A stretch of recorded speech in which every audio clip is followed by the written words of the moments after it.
We have been blessed with so much, but not with children. It is our greatest sorrow. I feel this emptiness too. We have no children. It is a heavy burden. I feel so empty. We must endure. A child is a seed planted in the heart. When it grows with the morning dew and the blessing of the soil, it brings shade to your old age. But when you force a seed to grow in the dead of night with the help of shadows, it brings a harvest that will swallow your house. This is the story of Mazi Obiekwe, the man who tried to buy his way out of the silence of the gods. In the village of Umoli, Obiekwe was a man of substance. If you counted the wealthiest men, he was the thumb. His barns were always full, and his wife Ada was as beautiful as the rising sun. But for 10 years, their compound was as quiet as a graveyard at midnight. No small feet pattered in the dust, no small voice cried for a mother's breast. The village of Umoli is a place with a long tongue. The people mocked them. Behind their hands they whispered, "What is the use of a giant Iroko tree if it cannot produce a single seed?" Obiekwe's own family treated Ada like a leper. His mother would spit on the ground when Ada passed, calling her a stone woman and a dry well. Their barrenness was treated like a crime, a debt they owed the village that they could not pay.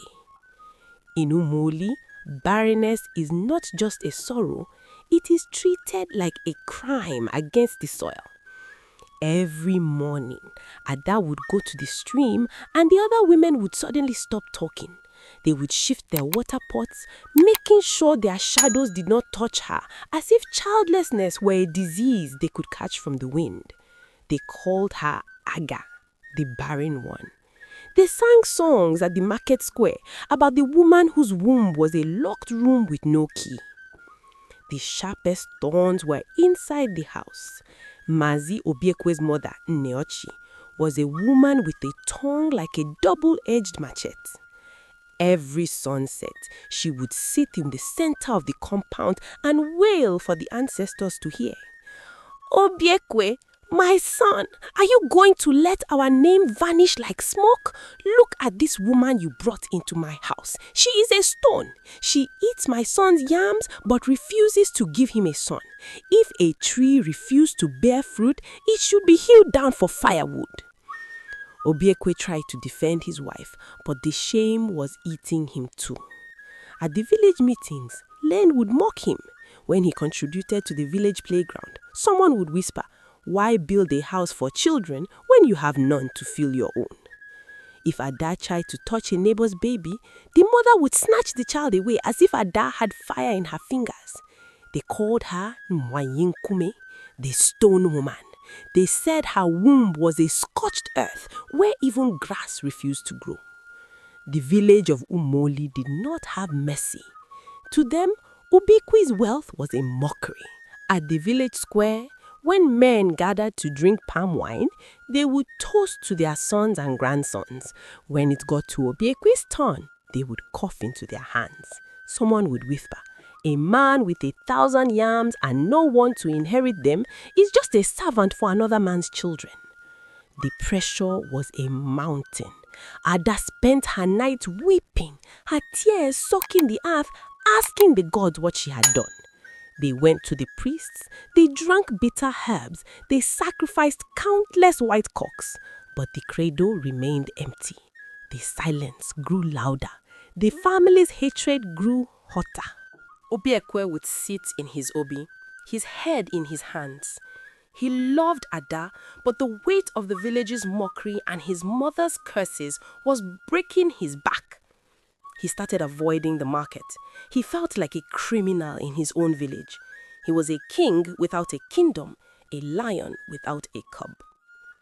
One night, after a particularly bitter festival where every other family had presented their children for blessing, Obiekwe looked at Ada. Her eyes were sunken from years of crying. His mother had just left their room after spitting on the floor and telling Obiekwe he was the end of a lineage. The shame became a fire in his bones. He stood up. He didn't tell his wife where he was going. In the dread of the night, when everyone was fast asleep, he took a path that no sane man takes at night. He went into the forest of Achi. Hi, the story is shifting. If you are enjoying the story of Obiekwe and Ada's barrenness, please consider subscribing and hitting the like button. Your support means the world to me. Obiekwe walked through the thick forest until dawn. Deep in the belly of the forest, he found the witch of the red waters. She was as old as the earth and as cold as a stone. "You have come," she rasped, her voice sounding like dry leaves being crushed. 10 years of silence is a long time for a wealthy man. Obiekwe fell on his face. "Give me a son. I don't care about the price. I am tired of being mocked. I am tired of my mother's curses. Give me a son so I can walk with my head high." The witch leaned forward. "I will give you a son. He will be the most beautiful child Umoli has ever seen. But hear the law of the pact, Mazi. This boy is not of your blood. He is a guest from the spirit world. You must never say the word no to him. Whatever he demands, you must give. Whatever he asks, you must do. The day you deny him even the smallest thing, he will return to the shadows where he came from." In his desperation, he did not hear the danger. He only heard the promise of an end to his shame. "I agree," he shouted. "I will give him the world." 3 moons passed. Ada's belly, which had been flat for 10 years, began to rise. The village was silent with shock. Nelchi began to dance and cook for Ada. The mockery stopped. People who hadn't spoken to them in years brought gifts. When the boy was born, the sun seemed to shine brighter. They named him Ezina, the father's glory. Ezina grew up, and indeed he was a beauty to behold. His eyes were as sharp as an eagle. But Ezina was a child of fire.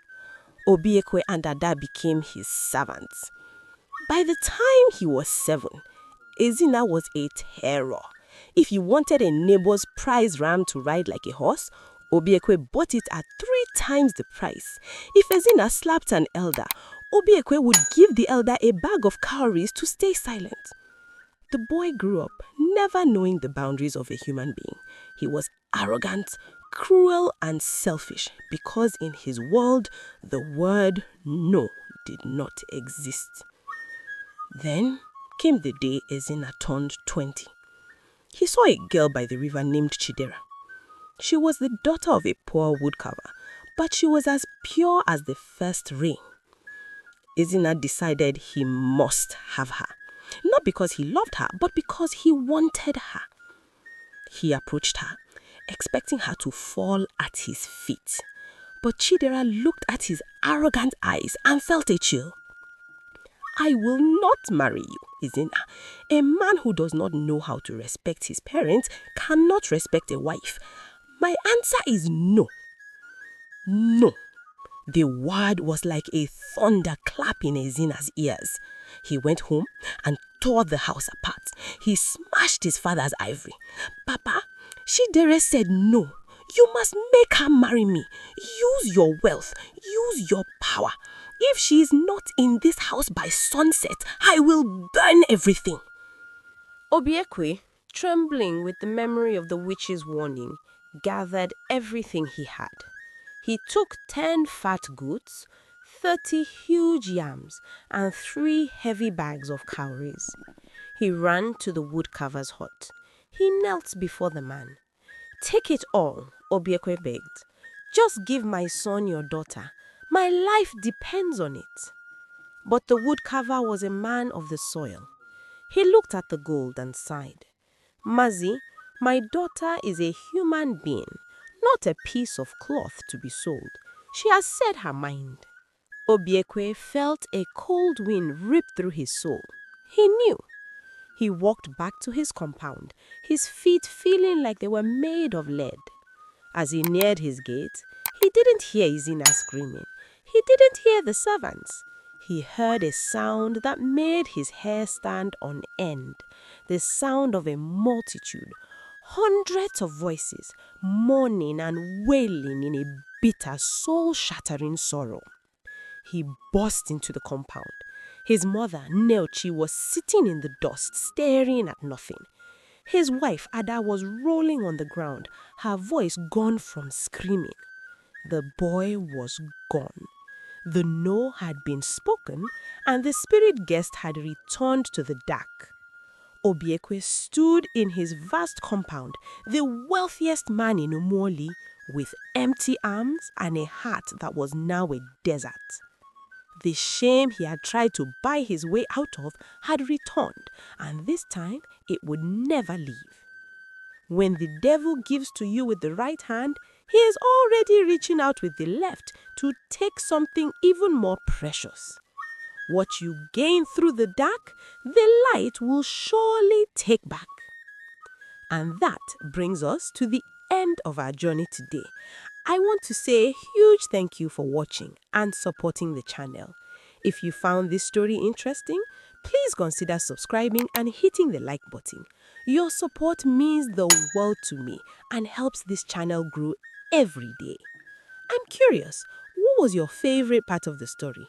Let me know below. Until next time, take care of yourself and have a wonderful day.